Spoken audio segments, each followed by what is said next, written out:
Assalamualaikum warahmatullahi wabarakatuh. Yang terhormat Bapak Dr. Nijam SPMM, selaku dosen bisnis komunikasi dan negosiasi.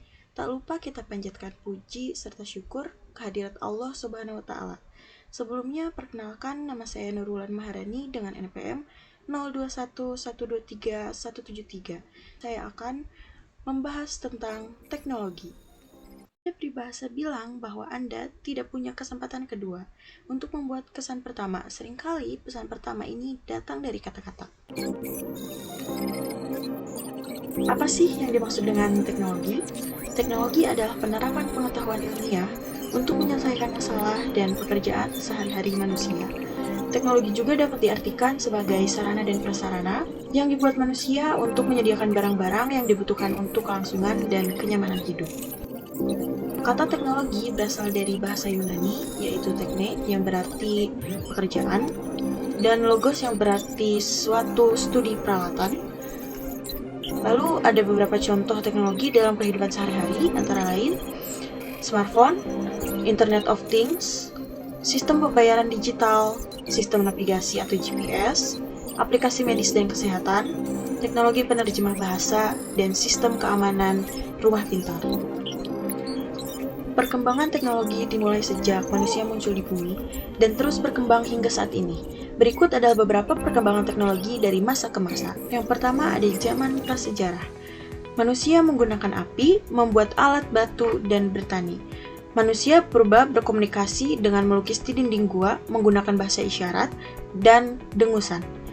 Yang kedua ada masa sejarah. Teknologi komunikasi berkembang seperti penggunaan simbol, huruf piktograf, dan huruf hieroglif. Bangsa Mesir kuno menggunakan pohon papirus sebagai kertas, sedangkan bangsa Cina menemukan kertas dari serat bambu. Yang ketiga ada masa modern. Perkembangan teknologi komunikasi semakin maju seperti telegraf yang memungkinkan pengirim pesan melalui kabel dengan menggunakan kode Morse. Lalu ada radio dan televisi yang memungkinkan penyebaran informasi secara massal dan real time. Dan yang terakhir ada smartphone dan media sosial yang memungkinkan komunikasi menjadi mobile dan terintegrasi. Perkembangan teknologi membuka pintu bagi berbagai peluang baru di berbagai sektor kehidupan. Beberapa di antaranya adalah yang pertama, inovasi bisnis. Teknologi memungkinkan terciptanya model bisnis baru yang lebih efisien dan inovatif. Yang kedua, peningkatan produktivitas. Otomatisasi dan penggunaan perangkat lunak cerdas dapat meningkatkan efisiensi kerja dan produktivitas di berbagai industri. Cara memaksimalkan dan memanfaatkan teknologi yaitu mempelajari teknologi baru. Jadi, dengan perkembangan teknologi terbaru agar dapat memanfaatkannya lebih baik, yaitu mengadopsi teknologi.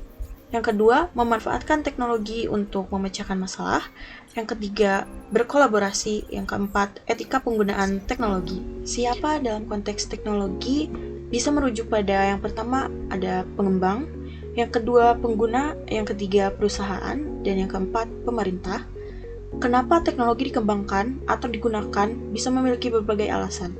Seperti yang pertama memecahkan masalah, yang kedua meningkatkan efisiensi, yang ketiga membuat hidup lebih mudah, yang keempat mendapat keuntungan, yang kelima meningkatkan daya saing. Lalu mau apa dalam konteks teknologi bisa merujuk pada tujuan akhir dari pengembangan atau penggunaan teknologi seperti inovasi, pertumbuhan, dampak sosial, penguasaan pasar, dan keberlanjutan. Selanjutnya ada contoh teknologi masa lalu dan masa sekarang. Yang pertama ada komunikasi. Surat sebagai komunikasi jarak jauh dilakukan dengan menulis dan mengirimkan melalui pos. Prosesnya bisa memakan waktu berhari-hari hingga berminggu-minggu. Sedangkan pada masa sekarang kita melalui smartphone.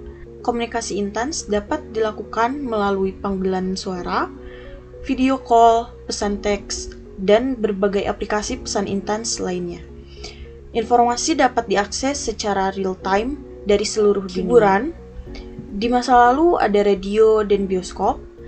Radio adalah alat hiburan yang terbatas pada siaran radio, pilihan hiburan sangat terbatas, dan bioskop satu-satunya tempat untuk menonton film. Sedangkan pada masa sekarang ada streaming, yaitu musik, film, dan acara TV dapat dinikmati kapan saja dan di mana saja melalui layanan streaming seperti Spotify, Netflix, dan YouTube. Lalu film dapat ditonton di rumah melalui perangkat seperti smartphone, tablet, dan smart TV. Baik, cukup sekian pembahasan mengenai teknologi yang dapat saya berikan. Maaf jika presentasi kurang sempurna, karena yang sempurna hanya kita yang dulu pernah bersama. Wassalamualaikum warahmatullahi wabarakatuh.